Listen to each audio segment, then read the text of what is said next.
Bon, les amis, Gérald Darmanin a encore sorti une énormité, hein.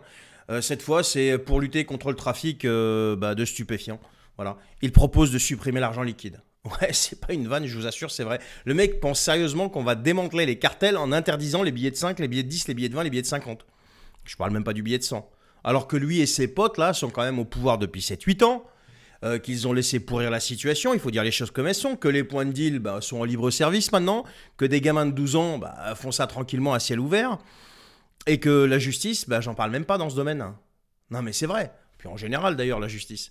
Non, le vrai problème pour eux, c'est la petite pièce de 2 euros, ou le billet de 5, billet de 10, billet de 20, billet de 50. C'est ça le problème. Et il a sorti un argument, mais du tonnerre. Je cite, l'argent liquide n'est pas traçable. Les cryptos, oui. Donc en clair, le mec croit qu'on va mieux lutter contre le trafic en supprimant le liquide, mais en autorisant le bitcoin. Voilà. Non mais on marche sur la tête là. Mais en vrai, tout ça c'est quoi?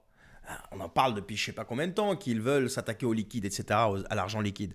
Et tout ça, c'est pas une question de lutte contre le narcotrafic. Non, c'est une question de contrôle en fait. Pourquoi? Eh bien parce que le liquide, l'espèce, l'argent liquide, c'est la dernière liberté qui reste aux habitants de ce pays. C'est ce qui te permet en fait de payer, de vendre, d'aider, sans passer forcément par leur système numérique centralisé. Et c'est ce qui les empêche de te fliquer à chaque achat. Voilà, pour étudier ton mode de consommation, pour après, s'il y a des points climat ou je sais pas quoi, tu sais, écolo là, qui puissent, tu vois, ils vont étudier ton mode de consommation et puis ils vont pouvoir avec ça t'imposer des normes, des choses comme ça, tu vois. Et comme ils veulent tout tracer, tout contrôler, tout verrouiller, eh bien ils veulent ton identité numérique, ils veulent ta carte biométrique, ils veulent ton passe carbone, et maintenant ils veulent te couper ton cash, voilà. Tu refuses une dose, tu critiques le pouvoir comme je fais tous les jours.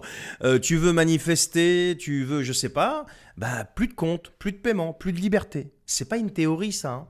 C'est la direction qu'on est en train de prendre et eux, ils l'assument cette direction-là. Ils l'assument parfaitement en secret, mais pas de manière honnête. Pourquoi? Parce qu'ils passent par des voies déguisées. Voilà. Et donc, on a notre GG national en bon VRP du système qui joue sa partition.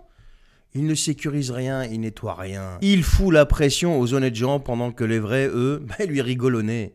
Et c'est ça le cœur du problème. Ces gens-là n'ont jamais été du côté du peuple français. Ils ont toujours été les garants du désordre organisé. Leur rôle, c'est pas de résoudre le chaos, c'est de contrôler, de gérer le chaos. C'est tout.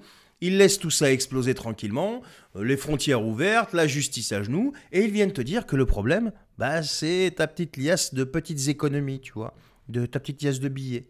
Voilà. Moi, je dirais qu'une seule chose, qu'ils mettent un petit peu leur lâcheté de côté, qu'ils commencent par faire leur boulot, et qu'ils prennent leur courage à deux mains, au lieu d'interdire la monnaie des braves gens qui bossent.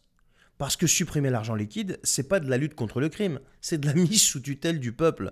Alors non, il faut dire non, les amis. Voilà ce qu'a dit notre GG national. Décidément, lui, à chaque fois qu'il l'ouvre, c'est pour dire une bêtise. Comme tous d'ailleurs. Allez, je vous souhaite une bonne journée. Partagez cette vidéo s'il vous plaît. Signez la pétition si ce n'est pas encore fait. Le lien est en description ou autour de cette vidéo. Et moi, je vous dis à la prochaine.